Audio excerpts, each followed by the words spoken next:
Bienvenue à votre émission 15 minutes avec Anilor Kapessa. Je ne cesserai jamais de vous demander de vous abonner sur la chaîne AL4 Télévision, partager nos émissions, commenter et j'aimer pour nous soutenir.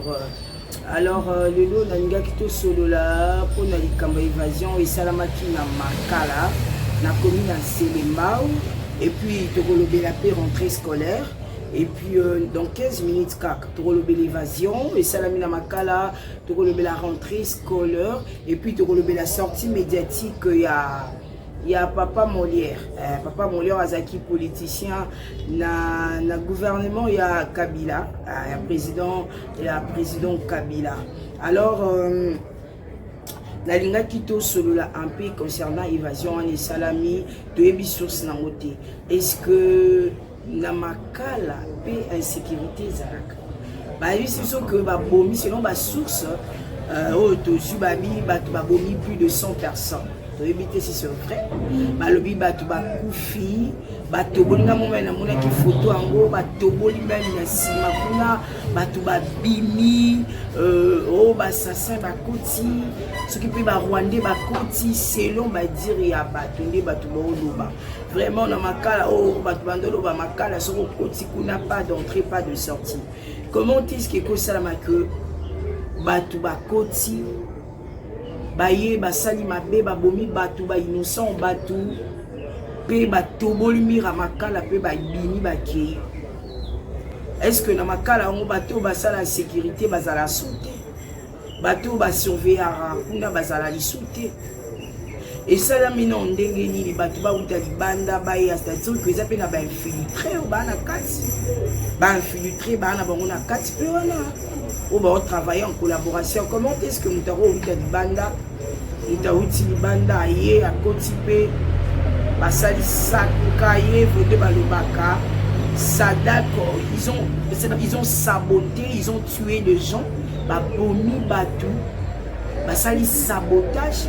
Et puis babimi bake au monde aka boye monde pe bono ba mo sala patrouille ba comme sala ba innocent wala les arabes ba innocent de ba okanga bango les arabes mona ba innocent c'est parce que makala les arabes ba selemba ba ngirindi ba bondal ba bumu au monde arabe comme okanga ba innocent mais bato ba sali ba crime wana to ala poso to ba suite na ngweza ndenge ni bato ba bomi ba vie ya bato ba kangi bango wana bazaki na ba prison oh mutu musako lo baki bon sali mabe baki tient dans la prison pour la sécuriser mais na même prison batu ba s'évader batu ba bimi ba sabotage salami ba innocent batu ba kufi bon insécurité so kuti na makala insécurité a bon ça dit que ozala que il y a aussi de gens à collaborer bazana katiwana na prison makala.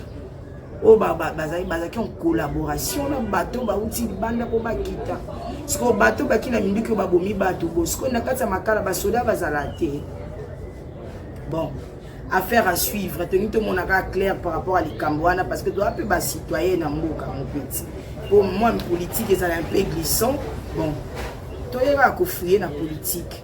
Alors tout le bela peut rentrée scolaire, il y a des enseignants na convention ce peut conventionnel na IBPT na ba école aux catholiques wana ba pesa wana oh ezaka l'état babi ba misusu ba otangisa te bana ba okelika ba ke classe mais bana musu ba ke kaka zo 12 heures mais ba cours non de bandité via que ba professeur mingi bazaki payé bazin payé bandoze la salaire de ba yokana kina gouvernement et za bongote bango bandoze là et bana ba binika bano ba banzi semaine oyo et belé ba otanga na bango te ba oké kaka ba vandi et puis 12 heures et coquille ba bimi na bango gouvernement vraiment essayé bobo ça parce que ba professeur wana ni ba sala ka bana bazala instruit et puis ba professeur wana ni ba pesa ba incul kaka savoir faire savoir vivre n'engeni mtoko tenir bon dans la société.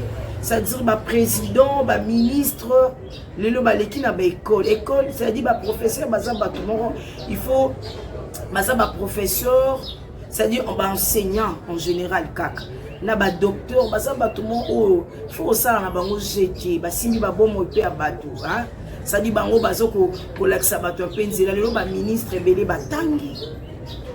Un ministre belé batangi parce que professeur moko azala qui atangi si akangi lelo comme ministre alors ba professeur baza bato mo faut bazala bien la société baza bato moko be faut ba comment ba mériter ba mbongo wana na lekala qui a na triomphal à côté ya stade de Martyrs na moni chantier moko etika babi bato ba pété lisolo babi ba escroquer mbongo chantier ba mbongo wana fallait ko investir même na ba professeur ko futa bango chantier on etikali wana balie mbongo détournement mais ça na on va vol mais français change après soi comme détournement parce que wana chantier etikali mbongo ekewa puis inaperçu alors ceux qui mbongo wana bazo qui ba investir on a ba professeur et que ça la bien bana ba okede bana musu bazana ba otanga baza ba futur avocat ministre président il faut honorer ba professeur ba docteur baza bato moko faut honorer bango faut que tia bango na place o esengeli ko futa bango ba mbongo na bango ba on mériter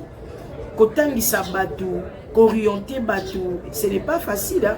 Ce n'est pas facile ce n'est pas facile alors pour finir toye na sortie médiatique ya papa Molière vraiment na baki le cambo non les kango te faut na luba na baki pena 15 minutes faut na sala touche à tout papa Molière bazaki bato pe ba gouverneur qui n'attend à Kabila papa Molière a sali 18 ans même na mandat Tshisekedi après même mandat na papa Molière azaki tout le monde a même ba ko filmer papa Molière ko lala ba pongi mais papa Molière a bimé alobi président actuel abomi mboka oui toko boya te parce que marambo esalama te o ndenge bato babale ko zela nenge mutu nyonso akendaki kovota bada ozela ke topesa chance na mwana mboka topesa chance là parce que mwana mboka peut défendre alors papa Molière a sali 18 ans papa Molière a proposé nini pour na sortir ya nzala pour na mabumu bato papa Molière aleki alobi président actuel abomi mboka oui siko papa Molière tango ozalaki nini oproposaki na population tant aux acquis na kati pe ya makambo ngo tina ba parlement ngo to mona pe binoti bo proposer kinini o ekokai ko bimisa pe peuple congolais ngo pe na nzala tezaki na ngora ndeti malgré dollar ezaki na ngo pe moi makambo vie sociale pe zaki un peu mais babilo musu pe changer ki na ngo te kikunu na pe zala ki na ngo ba makambo ebele zala ki na ngo ba banzela pe zaki ko beba na ngo makambo ebele zala ki nini obo proposer ki biso poto bima na ba phénomène ya nzala nini obo proposer bato ebele bozwaka bokonzi bwaka votenga tant bokoma na place yango bo changer la mine ça dit bato ebele boyaka wana yaka pona intérêt na bino yaka intérêt à population te parce que na vandia na citoyenne derrière moi j'aurais na représenter nation mobimba parce que nini o bino bo salaki parce que o bolo bakelelo mboka eza ya kokufa mais tant bino pe bozaki zaki na ngora idée zaki na ngora pareil bon na ebité bino na ba commentaire bolo bino na commentaire bolanda biso naza ni pour ni contre pardon bo finanga ite ça analyse nini o ya malonga o esalamaki na tango 18 ans ya pouvoir na o esalami 2 ans stock 2 ans à mandat pardon 2 mandats nini o esalami to esalama kiteza spécial ça dit on vivre na biso ka routine ma politique yango to bwana biso ko kota biso to tangeli yango to se ba communication wana mais to boya ko kota bete bele ko kota ndeni politique so koti be ba lukisi o koti bo mais tant bino moko obima tant que yo outi déjà place wango oyeke lo ba tel bo abomi mboka eloko ni yo proposaki eloko ni yo salaki. Si je ne me trompe pas, papa Molière azaki pe na bana na bazaki to 3 bana na bazaki na mandat bazaki ba député nini obo salaki pour population et se retrouver pour population ça va se retrouver ba bika là bino boya kana ba discours na bino voter boya na basaki a loso parce que bobi que population azana ekara est insensé bon na refinga te mais population ça est ignorant. So oye na saki ya loso na mungwa onzima na ye oye voter au voter oye après tant okende kuno bosani to mona ba futa papa Molière kolala ba pongi lelo bimi le bikeno lelo bimi le bike mboke kufi est-ce que mboka ngo ezalai kaka tant que 18 ans, ezaki ndeni. Bon, et bon pour finir, hein, les politiciens, par exemple à suivre, hein, tout à l'heure après peut-être et ça, hein, peut-être ma cambo faut changer, mais pour le moment tout à l'heure, rentrée scolaire et zongi, enseignant. Tout na bazandu omona ke ba parents ebele ba olela mbongo na maboko ezati olia kotongela bato ba chantier eza wana etika ina cheve olia kosala bato banzele sala maraka ebuka na kaka ba embouteillage pe par-ci par-là ezozaka kosa ezaka kubakisama faut tala mabumu pe ya ba congolais kotala pe vie sociale bongisa mboka tala vie sociale ya bato. Et que ça la paie bien. Mais papa Molière, madame Soumolo Baté, ça fait honte parce que Bino Boutiwana. Tout ce qui a bateau, on a remplacé par le mais vous, aux acquis place, vous avez la leçon morale et on peut s'abattre. Merci beaucoup. C'est déjà à la fin de mon émission. Je dis merci à mon réalisateur qui était derrière la caméra. Merci à mes abonnés. Continuez de vous abonner, partager, liker, commenter nos émissions. Je dis merci à ma maman, Elantumba, maman Tété. Merci à toute ma famille. Je dis merci à mon ami Chardy et merci à mon grand frère depuis Italie, Yvon Bolakendu. Merci, je vous dis au revoir. À suivre, bye. À la prochaine.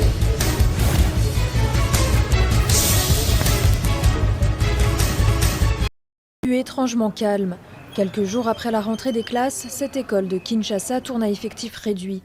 Comme chaque année, beaucoup d'élèves ne reprendront le chemin de l'école que lorsque leurs parents pourront régler les frais de scolarité. J'ai 2 garçons et une fille. En ce moment, ils ne peuvent pas se rendre à l'école. Je n'ai pas de moyens, aucune possibilité. Je n'ai même pas pu acheter l'uniforme, pas même un simple crayon. Je n'ai rien acheté, je n'y arrive pas. Mes enfants sont là à jouer pendant que d'autres enfants sont à l'école. Je ne peux même pas les inscrire dans une école publique. La Constitution congolaise garantit la gratuité de l'enseignement primaire. Mais au début des années 90, l'État est au bord de la faillite, incapable de payer les professeurs. Pour sauver l'école, l'Église catholique invite alors les parents à contribuer au salaire des enseignants. Cette pratique s'est étendue au secteur public et elle perdure. Le gouvernement a pris en charge les paiements dans certaines écoles de salaire des enseignants. C'est vrai que nous n'avons pas encore réussi à payer tous les enseignants, mais au moins là, dans beaucoup d'écoles, nous payons le salaire de l'enseignant. Avec la crise économique actuelle, des milliers d'enfants sont pénalisés en République démocratique du Congo, pays parmi les plus pauvres au monde. La situation s'est un peu dégradée de plus. L'année passée, comme nous sommes au 3e jour, ce serait déjà l'afflux. Ce serait plein. Mais cette année, en tout cas... Selon un récent rapport des Nations Unies, il faudra encore plusieurs dizaines d'années avant que tous les petits Congolais puissent enfin aller à l'école.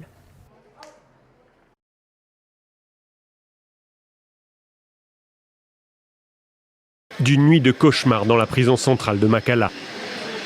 Aux premières heures lundi, une tentative d'évasion dont les circonstances demeurent floues a causé la mort de plus d'une centaine de personnes et fait plusieurs dizaines de blessés. Les riverains de la prison, située en pleine ville, déplorent la situation. Il n'y avait que les gardes de la prison qui tiraient des coups de feu. La police est arrivée en retard. Avant 5 heures, il n'y avait pas de policiers. On voyait les gens s'enfuir, les prisonniers en train de s'évader. On n'avait rien compris, jusqu'à ce qu'on remarque qu'ils avaient bloqué la route. Il n'y avait pas d'accès.